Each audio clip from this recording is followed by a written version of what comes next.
Sinimulan ni Sai ang written part ng Chunin exam. Nagpa-interview si Naruto at sinabi niyang dahil sa mga kaguluhan nitong mga nakaraang araw, kailangan nila ng mas maraming kwalipikadong shinobi, at pati ibang nayon ay may bagong exam din. Ginamit ng mga genin ang iba't ibang paraan para makapag-share ng sagot. Nahuli ni Sai ang isang genin na nandadayang gamit ang puppet at agad niya itong tinanggal sa exam. Iniisip ni Denki na magaling ang Team 7 dahil marami na silang misyon, pero kinakabahan siyang baka siya ang maging pabigat sa practical exam. Tinulungan siyang palakasin ang loob ni Boruto. Lumabas ang resulta ng written exam at tuwang-tuwa ang mga nakapasa. Nagpakitang mayabang si Keito Koanami, upperclassman ni Boruto, pero hindi siya kilala ni Boruto. Ipinaliwanag ni Denki na madala sa ibang bansa ang misyon ni Keito. Binati sila ni Naruto, Sai, at Shikamaru, at sinabi nilang gusto nilang ma-promote ang mga shinobi na may iba't ibang skills. Sinabi rin nila na ang exam ay para pakalmayan ang village matapos ang pag-atake ni Ashiki. Dahil masaya sa progreso niya, bumil si Boruto ng taiyaki para kay Koaki. Kinausap siya ni Naruto dahil hirap siyang makatulog kakaisip sa kahihiyan niya noong huling exam. Pinatatag ni Naruto ang loob niya at nangako si Boruto na gagalingan niya. Kinabukasan, nagtipon ng mga genin para sa next exam. Dumaan si Shikadai para i-motivate ang team niya at paalala niya na mas malaki ang kikitain nila kapag tunin na sila. Gaganapin ang exam sa Forest of Death kung saan may simulated battle conditions. Kailangan nilang iligtas ang isang injured subordinate. Nang malaman nilang 10 lang ang subordinate para sa 26 na genin, may isang team na nagmadali agad pumasok at agad ding na-disqualify matapos maaga ng mga hayop. May mga chunin din sa loob na acting enemy shinobi. Nagtanong si Sarada tungkol sa third round pero nagulat ang mga genin nang malaman na wala ng third round. Nagpaka-friendly si Keito kay Boruto. Pagkatapos ay nagsimula na ang exam. Pinanood din na Naruto, Sai, at Shikamaru ang performance nila sa mga kamera. Nailigtas ni Tsubaki ang subordinate niya. Nakakita si Namida ng akala niyang subordinate pero si Mirai pala yun na nakadisguise at sabay siyang pinatulog. Nabaon sa sandpit ang Team 40. Nag-away sina Iwabi at Wasabi sa kung sino ang nakakita muna ng subordinate. Lumaban si Mitsuki habang pasan ang rescue target niya. Nag-cooperate ang Team 25. Nakaligtas si Boruto mula sa mga insekto. Nakahanap si Denki ng subordinate na mas malaki pa sa kanya pero tiniyagan niyang buhatin palabas ng kagubatan. Pinuri ng mga proctor ang talino at strategy ni Denki at sinabing malaki ang potential niya maging chunin. Nakahanap din si Boruto ng subordinate gamit ang tulong ng isang ahas. Naka-exit na si Denki sa forest. Nakita ni Sarada na si Mirai ay nakadisguise bilang Mitsuki at nakipaglaban siya dito. Nakalabas ng forest sina Wasabi at Iwabi kasama ang subordinate nila. Nag-set ng trap si Keito para kay Boruto. Dahil may transmitter pala siya na nilagay kay Boruto bago pa mag-exam. Nakuha niya ang subordinate ni Boruto pero natakot siya sa isang oso at nahulog. Pinalaya ng subordinate ni Boruto ang sarili niya at si Boruto mula sa web trap, sinabing okay lang iyon dahil special case naman. May oras pa raw si Boruto pero pinili niyang tulungan si Keito at binyandage ang sugat nito. Gumawa siya ng shadow clone para buhatin si Keito at halos umabot siya sa exit kasama ang subordinate bago mag-expire ang oras. Pumasa sina Tsubaki, Hoki, Inojin, Chocho, Denki, Wasabi, Iwabi, Sarada, at Mitsuki. Pumasa rin si Boruto at ipinaliwanag ng mga proctor na overall performance ang basehan at ang hindi niya pag-iwan sa injured teammate ay malaking puntos dahil hindi lahat ng misyon ay tungkol sa pag-complete ng objective. Nagulat sila nang i-announce ang final exam, one-on-one fight at kalahati lang sa kanila ang magiging chunin. Nalungkot ang mga genin pag-isip na baka silang magkakatimpa ang maglabanan. Nagtanong si Hoki kung malalaman ba nila agad kung sino ang makakalaban nila. Sabi ng mga tagapamahala ng exam, titingnan ang galing nila mag-improvise kaya sa mismong araw ng laban lang i-announce ang kalaban. Libre silang mag-training o magpahinga kinabukasan. Sina Denki at Iwabi naman ay nagpapalakas ng loob kay Metal Lee na hindi nakapasok sa final round. Nag-usap ang Team 7 tungkol sa dahilan nila para maging chunin. At nangakong hindi magpapaawat kung silang tatlo man ang magharap. Kinabukasan, tumanggi si Koaki na mag-training kasama sina Boruto at Mitsuki. Nag-offer si Metal na tulungan sina Denki at Iwabi mag-ensayo. Pumunta sila sa lab ni Kitesok kung saan ayon sa rules, pwedeng gumamit si Denki ng scientific ninja tools na siya mismo ang gumawa. Lalong na-excite si Denki dahil chance niya ito ipakita ang talino niya kahit hindi siya panglaban na type.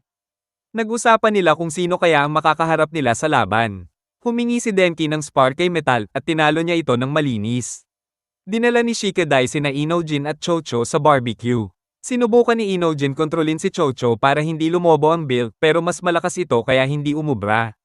Naalala nila na bata pa lang sila ay doon na sila kumakain. Sabi ni Shikadai siya muna ang sisigat ng bayad at pagtuna na silang lahat, hati-hati na sila. Napansin ni na Inojin at Chocho na suot ni Shikadai ang tunan vest niya sa loob ng damit. Parang encouragement sa kanila para magsipag. Si Sai naman ay kumustang Team 25 at nag-focus sila sa mga turo niya bilang Anbo. Sina Wasabi at Tsubaki nag-training pero sinabi ni Tsubaki na tama na para hindi mapagod si Wasabi. Nakakuha si Tsubaki ng mensahe mula sa Land of Iron, tinatawag siyang umuwi para sa isang leadership position pagkatapos ng exam. Tuwa at lungkot ang naramdaman ni Namida at Wasabi, masaya sa success, malungkot dahil aalis na kaibigan nila. Dumating ang Team 5 at agad nagbangayan sina Iwabi at Wasabi. Pinatigil sila ni Denki at napansin ni Tsubaki na duguan-duguan ang itsura nito. Ipinaliwanag ni Denki na todo test siya ng ninja tool niya buong araw.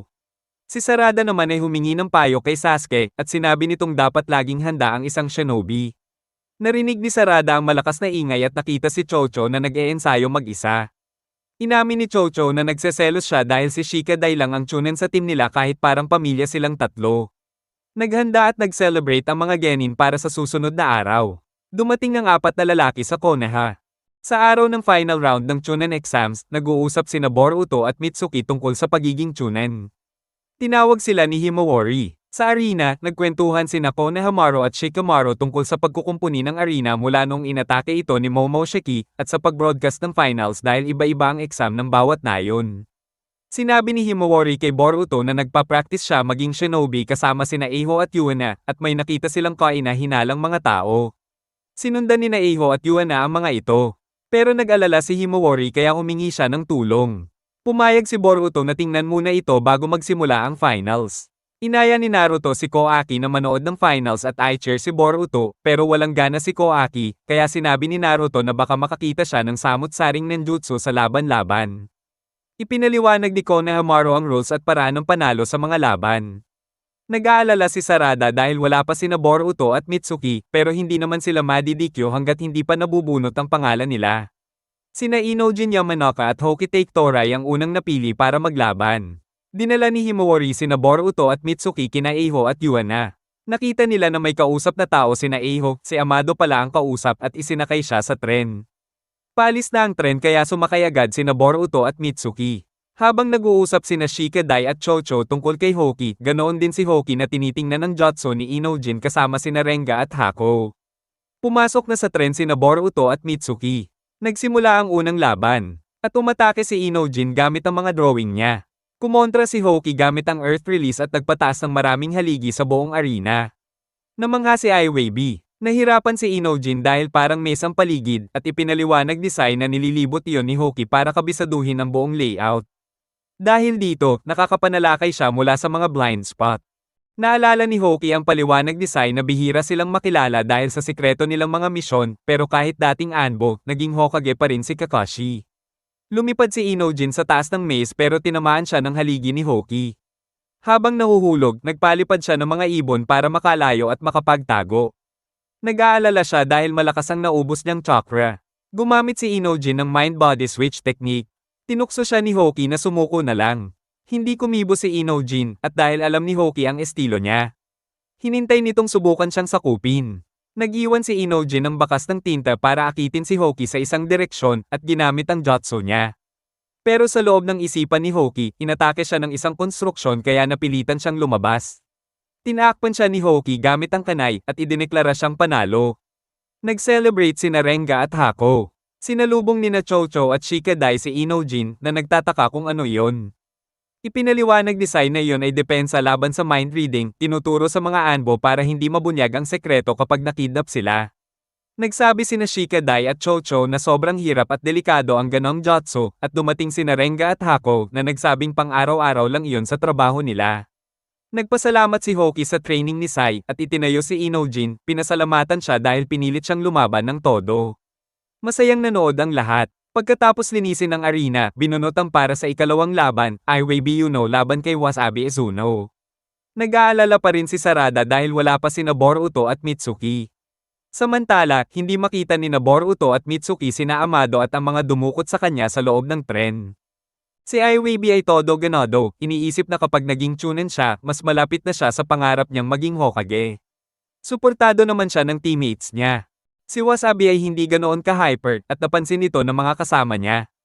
Dumating ang mga magulang ni Wasabi, todo celebrate na para bang na-promote na siya, kaya na-embarrass siya. Sumunod pa ang lola niya, proud na proud dahil dadalhin daw ni Wasabi ang pangalan ng kanilang clan. Sabi pa ng lola, malaking achievement na maging Chunin sa ganitong edad. At agad naman itong sinang-ayunan ng parents si Wasabi na parang sure na sure ding magiging Hokage siya. Inabot ng lola niya ang scroll na naiwan sa bahay, jutsu daw ng clan nila na kumokontrol sa dambuhalang pasang halimaw. Sabi ni Wasabi magsisimula na match niya at umupo na sila uli. Pagkaalis nila, napabuntong hininga siya, iniisip na imbento lang ng lola ang jutsu. Pinaliwanag niyang kakaunti lang sa kanilang clan ang naging Chunin at kadalasan ay kapag matanda na, at wala pa siyang nakikilalang Jonin sa pamilya. Nagulat si Tsubaki, habang si Namida naman ay nakaka-relate. Gusto ni Wasabi na ma-proud ang clan niya, pero ang bigat ng expectations nila. Nagsimula ang laban. Napansin ni Iwebe na mababa ang energy niya at hindi niya gets ang nararamdaman ni Wasabi. Unang umatake si Iwebe, tinangka siyang durugin, pero nakaiwas si Wasabi, inactivate ang jutsu niya, at nag-counter-attack. Sa stands, dumating sina Shinki, Araya, at Yodo, pinapante sila ni Gaara para manood. Sinabi nilang matagal na silang Chunin. At parang ang bagal ng mga taga-Konoha sa pag-angat. Napansin din ni Shinki na nagyan si Koaki. Narinig ni Wasabi ang sobrang cheer ng magulang niya, kaya lalo siyang nahiya. Aminado siyang gusto niya maging magaling na shinobi, pero hindi niya pangarap maging Hokage, inaakala lang iyon ng pamilya niya. Nainis si Iwebe dahil mataas ang tingin niya sa Hokage. Para kay Wasabi, para sa karaniwang shinobi tulad nila, sobrang impossible maging Hokage. Napagtanto niyang napalakas ang boses niya at narinig iyon ng pamilya niya. Tumakip pa ang nanay niya sa tenga ng lola. Napansin ni Iwebe ang nahulog na scroll at ipinaliwanag ni Wasabi ang tungkol sa jutsu, pero duda pa rin siya kung totoo. Naalala niyang bawat kwento ng lola ay palaki ng palaki ang version. Para sa kanya, kung totoong meron man, hindi niya kaya dahil limitado raw ang kakayahan niya. Sumang-ayon si Iwebe na masyado siyang natatakot sa expectations kaya hindi siya nangangahas mangarap. Tinanong niya kung maniniwala siyang posible kung makakita siya ng pasang kasing laki ng bundok katulad ng sabi ng lola, and gumawa si Iwebe ng higanteng estatwa gamit ang earth release. Sinabi niyang hindi niya ito magagawa dahil iniisip niyang imposible. Pagod si Iwebe at nawala ng lakas at nabali ang ulo ng higanteng pusa, pabagsak sa kanya. Nagamit ni Wasabi ang tunay na jutsu ng clan para durugin ang ulo ng higanteng pusa at iligtas si Iwebe. Natouch ang pamilya niya sa nagawa niyang jutsu. Idineklara ni Konohamaru na tapos na ang laban dahil hindi na makatayo si Iwebe. Gusto pa ni Wasabi na manalo ng maayos, pero sabi ni Iwebe hindi na talaga niya kaya. Napansin ni Naruto kung gaano kakaiba ang laban at sabi ni Shikamaru parang naaalala niya sina Naruto at Kiba. Umiyak sa tuwa ang pamilya ni Wasabi. Samantala, nadiskubre ni Boruto at Mitsuki kung nasaan si Amado at ang mga dumukot sa kanya. Naghanda si Konohamaru para sa next match. Sarada laban kay Chocho, at pareho silang shock nang marinig yon. Si Naruto at Shikamaru ay natutuwa sa susunod na laban ni Sarada at Chocho. Nakita ni Shikadai si Inojin na bad mood. Dumating si Chocho at nagrereklamo na kailangan niyang labanan ang bestie niya. Pinapaalalahanan siya ni Inojin tungkol sa pangako nila kaya medyo na-motivate siya. Sine-check ng Team 15 si Sarada at todo ready siya na ibigay ang buong lakas niya. Napansin ni Koaki na nakatitig sa kanya si Shinki kaya umalis siya. Sinundan siya ni Shinki at sabi niyang babalik siya agad sa arena. Sa labas, ipinakilala ni Shinki ang sarili niya kay Koaki at sinabi niyang dapat panoorin nito ang susunod na laban. Nainis si Koaki dahil ayaw niyang pinapakialaman siya, kaya hinawakan niya sa kwelyo si Shinki. Tinanggal siya ni Shinki gamit ang Iron Sand at inulit na dapat panoorin niya ang laban, saka bumalik sa loob. Nagsimula ang laban ni Sarada at Chocho. Sinubukan ni Chocho na suntukin si Sarada gamit ang malalaking kamao niya, pero umiilag si Sarada at binabasa ang galaw gamit ang Sharingan. Umakyat siya sa pader at nagpaulan ng lightning balls at tumama ito kay Chocho. Nahihiya pa si Sarada dahil tinamaan ng kaibigan niya kaya nainis si Chocho at sinabihan siyang magseryoso, saka nakapagsuntok siya pabalik. Naalala ni Sarada ang usapan nila ni Sasuke tungkol sa pagiging handa niyang labanan si Boruto kung maging Momoshiki ito. Naging seryoso siya at gumamit ng fire release, Great Fireball technique. Gamulong si Chocho palabas sa apoy at hinabol siya kung saan-saan. Sina Naruto, Sai, at Shikamaru ay napansin na gumaganda ang laban. Pinapanood din ito ni Sasuke mula sa upuan niya. Nag-charge si Sarada ng Chidori at pumasok si Chocho sa butterfly mode. Nagbanggaan ng dalawang atake, at nang mawala ang usok, si Chocho ang bumagsak muna kaya si Sarada ang nanalo. Nilapitan agad ng mga kasama niya si Chocho. Tinanong ni Shinki si Koaki kung sulit ba ang laban. Ginawa ni Sarada at Chocho ang Seal of Reconciliation. Habang umaalis kasama sina Inojin at Shikadai, umiiyak si Chocho dahil hindi niya natupad ang pangako. Sabi ni Inojin na huwag niyang problemayin masyado.